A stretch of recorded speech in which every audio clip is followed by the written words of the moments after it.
Maurice Chabalot dans Voile sur le monde. Bonjour Maurice. Bonjour René, bonjour à tous. Et ce matin, on s'intéresse à la récente tournée du président Emmanuel Macron en Afrique. Une tournée pour renouer le dialogue avec l'Afrique et la France. Oui, René Soglo, la tournée africaine de novembre 2025 du président Emmanuel Macron l'a conduit successivement à l'île Maurice, en Afrique du Sud, au Gabon, puis en Angola. Lors de ces visites, l'objectif affiché était de relancer les relations franco-africaines dans un esprit renouvelé, en misant sur la jeunesse, l'économie, la culture, l'environnement, mais également la coopération.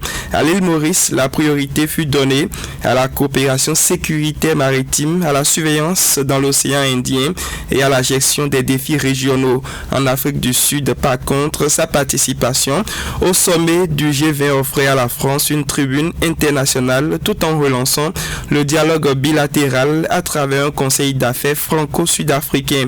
Au Gabon et en Angola, l'accent a été mis sur le partenariat économique, les échanges, la coopération institutionnelle et l'engagement renouvelé de la France dans des domaines de stabilité et de développement.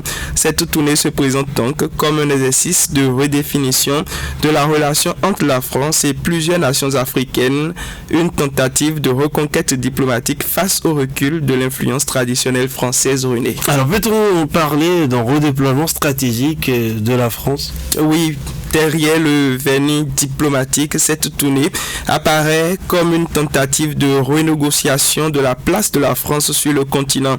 Dans un contexte où l'héritage de la France-Afrique est fortement remis en cause, Paris semble vouloir abandonner les réflexes d'influence ancienne pour promouvoir désormais un partenariat plus équilibré sur le continent, un partenariat respectueux de la souveraineté et des priorités locales. En visitant des pays d'aires diverses dans l'océan Indien, en Afrique australe, en Afrique centrale et en Afrique lusophone, Macron envoie un message clair. La France ne se cantonne plus à un périmètre restreint, mais veut être présente sous des formes variées, sur le plan économique, culturel, sécuritaire, mais également environnemental.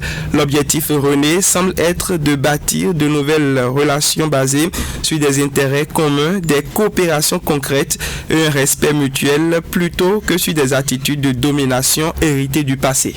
Voilà, et parlez-nous de l'impact que pourrait avoir cette démarche dans un contexte de rivalité internationale.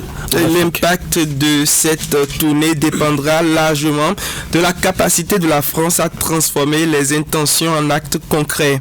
Dans un contexte africain désormais convoité par de nombreuses grandes puissances, qu'il s'agisse de pays émergents ou d'acteurs globaux, le concurrent pour l'influence, les investissements, les partenariats sécuritaires, les projets d'infrastructure et les alliances sont vives sur le terrain. Si Paris parvient à proposer des partenariats crédibles, transparents, mutuellement bénéfiques, centrés sur le développement réel, l'Europe, l'innovation, le climat ou la jeunesse, alors la tournée de Macron pourrait contribuer à réancrer, si je peux le dire comme ça, la France comme un acteur de confiance adapté aux défis contemporains.